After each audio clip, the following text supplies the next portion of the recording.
Dans ce livre, l'auteur souligne clairement qu'il n'accepte pas l'histoire coranique d'Iblis, Satan, comme une vérité historique ou un événement factuel. Il aborde plutôt ce récit comme une construction culturelle et religieuse profondément enracinée dans la mythologie islamique. Al-Hazm met en avant que son objectif n'est pas d'analyser ce récit dans le cadre d'un système de croyances orthodoxe, mais de le considérer comme faisant partie du patrimoine mythologique et intellectuel. Cette approche lui permet d'examiner la figure d'Iblis non seulement à travers les textes religieux, mais également en lien avec ses dimensions culturelles, littéraires et philosophiques. Al-Hazm utilise l'histoire d'Iblis comme un outil pour éclairer des questions universelles sur l'obéissance, la rébellion et le conflit moral, sans être lié aux fondements dogmatiques du récit.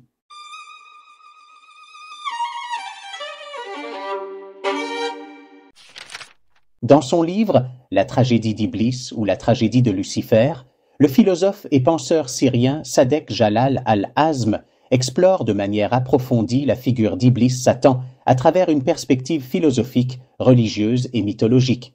L'auteur utilise la narration coranique et les traditions religieuses comme cadre principal pour discuter du rôle d'Iblis, tout en intégrant des éléments critiques et des références philosophiques pour analyser sa rébellion, sa punition et sa place dans le système cosmique et moral.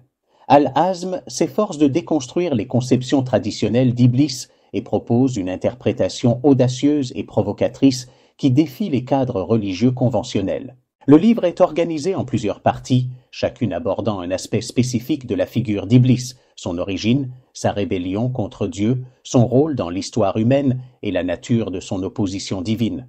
En même temps, l'auteur tisse des comparaisons entre la mythologie, la littérature et les traditions philosophiques, en s'appuyant notamment sur des références aux tragédies grecques, à la philosophie moderne et aux textes religieux. Iblis comme figure tragique.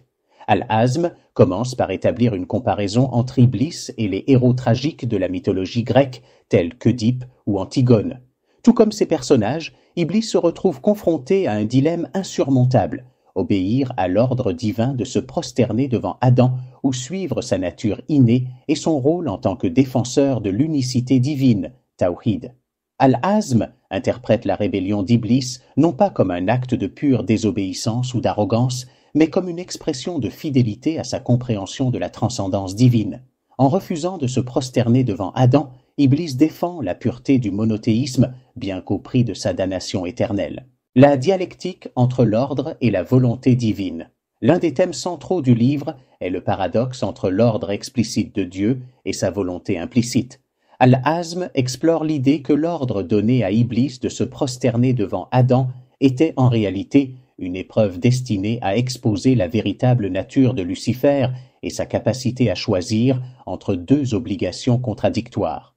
Ce paradoxe reflète une tension fondamentale dans la théologie islamique entre le libre arbitre et la prédestination. L'auteur soutient que la décision de Lucifer de désobéir met en lumière la complexité morale et philosophique de la relation entre l'humain, le divin et le cosmos. La construction mythologique de Lucifer.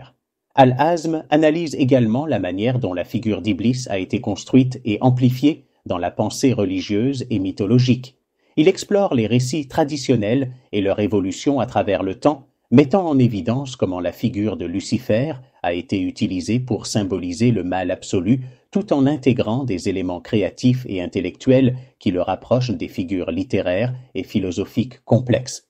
Par exemple, l'auteur évoque le rôle de Lucifer dans le livre Faust de Goethe, où il représente l'esprit critique et subversif, constamment en quête de vérité et de défi face à l'autorité. Le dilemme moral et existentiel.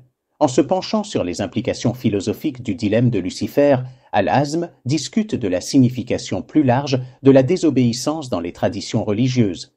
Il remet en question l'idée que l'obéissance aveugle est toujours vertueuse et suggère que la rébellion d'Iblis pourrait être interprétée comme une forme de courage moral et de fidélité à un principe supérieur. En cela, Al-Hazm s'inscrit dans une tradition philosophique qui valorise l'autonomie morale et la responsabilité individuelle, rappelant les idées de Friedrich Nietzsche sur le dépassement des valeurs conventionnelles et le rôle du surhomme. Perspective philosophique moderne. Pour enrichir son analyse, Al-Hazm intègre des perspectives issues de la philosophie moderne. Il fait allusion à Friedrich Nietzsche, qui critique les valeurs religieuses traditionnelles et considère les figures de rébellion comme des symboles de créativité et de renouvellement. Nietzsche aurait peut-être vu dans Iblis une figure tragique et héroïque refusant de se soumettre à des ordres qu'il perçoit comme incohérents avec la grandeur divine. De même, Al-Hazm s'inspire des idées de Bertrand Russell, notamment dans ses réflexions sur la rationalité et la morale. Russell aurait probablement interprété le récit d'Iblis comme une métaphore des tensions entre les impératifs religieux et les principes rationnels d'éthique. Enfin, Richard Dawkins, bien que souvent opposé aux perspectives religieuses, pourrait voir dans la narration d'Iblis une critique implicite des systèmes de croyance qui valorisent l'obéissance au détriment de la pensée critique. La contribution d'Iblis à l'humanité. L'un des arguments les plus provocateurs d'Al-Hazm est que la rébellion d'Iblis a indirectement enrichi l'expérience humaine en introduisant le doute, la curiosité et la capacité à remettre en question l'autorité. En cela, Iblis n'est pas seulement un adversaire ou un corrupteur, mais aussi un catalyseur pour l'autonomie intellectuelle et morale. Cette idée rejoint des perspectives modernes sur le rôle du mal et de la souffrance comme moteur de la croissance personnelle et de l'évolution sociale. Une réinterprétation de la damnation. Enfin, Al-Hazm propose une réinterprétation audacieuse de la damnation d'Iblis. Plutôt que de la voir comme une punition, il la considère comme une conséquence naturelle de son choix moral.